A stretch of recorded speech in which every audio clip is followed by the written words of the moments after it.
Pomoži Bog, braće i sestre, i dobrodošli u jednom novom YouTube videu. Moje ime je Hadži Teodora i u današnjem videu želim da pričam o Grčkoj pravoslavnoj crkvi koja se nalazi u Rimini.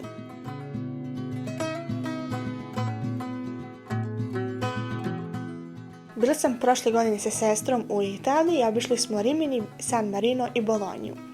I mnogo sam se obradovala kada sam vidjela da postoje jedna pravoslavna crkva u Rimini. Naravno da smo odlučile da tog dana i otiđemo u ovu crkvu. Prethodno smo bili u San Marino i tamo kada smo se vratili nazad u Rimini smo ušli u drugi autobus i krenuli prema crkvi.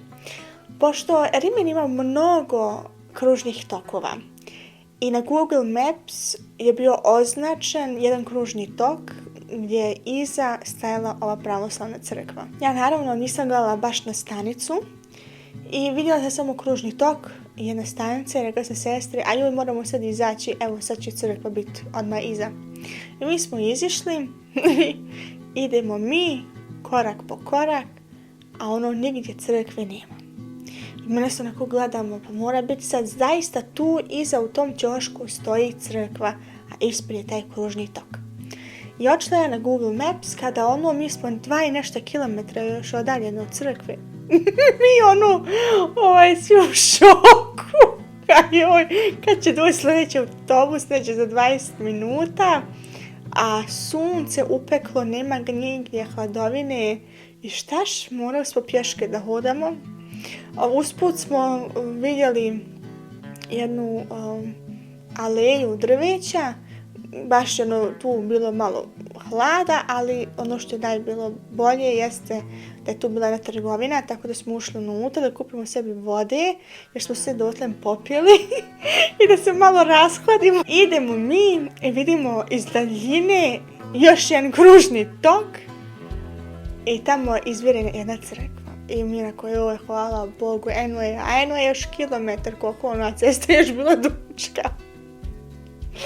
Dok smo mi došli do crkve, mi smo i tu flaš vode već popili. I kada smo se približili crkvi, ja sam odmah počela da snimam, da uhvatim taj kadar. I rekla sam, joj, to je sad super, moram to da snimam. Pored sam bila jedan mali kafić. Vidjela sam da je neki bio natpis na rumunskom. Sam znala to sigurno ti Rumunko, onda nakon crkve ide tu kafić. Jer iako je grčka crkva, mnogo Rumuna idu također u ovu crkvu, a u današnje vrijeme čak i Ukrajinci i Rusi koji su doselili u Rimini. Pisalo ona naravno da je otvorena, inače mi ne bi ni krenuli baš tad, ali crkva je bila zatvorena. I sve smo isprobali i nigdje nije bilo ni zvona, niti ičeg. Vidjeli smo samo pored crkve kao jedna bašta, vidjeli smo neki prostran veš, neko tu živi, sigurno sveštenik, ali nikog nismo vidjeli i baš smo bili razočarani. Baš šteta što crkva nije otvorena. Pisalo je preko njihovog Facebook profila da je otvorena svakim danom od 2 do 5. Čini se, baš šteta. Otišli smo na preko puta, je bila stanica da se ide nazad. Tu smo sjeli, čekali i posmatrali crkvu koja je bila zaključana.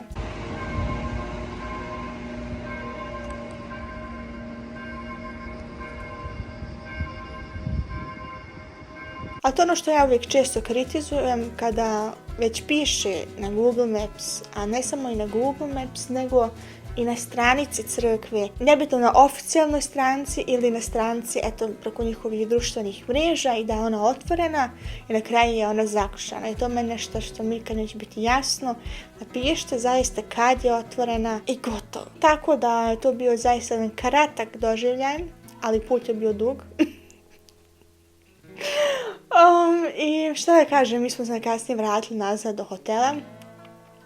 I baš smo bili tužni, a ujedno ipak je bilo smiješno i interesantno prolaziti kroz te uličice koje inače ne bi ni vidjele da nismo ranije izašli iz autobusa. I da, to je za tu crkvu, uvijek vam preporučujem, zaista pogledajte još 1000 puta. Iako se i tad može desiti da zaista je zaključana crkva, a onda piše da je otvorena, ipak provjerite to i da, ništa drugo jednostavno ne mogu reći. Mi se vidimo u sljedećem videu. Zbogom, amen.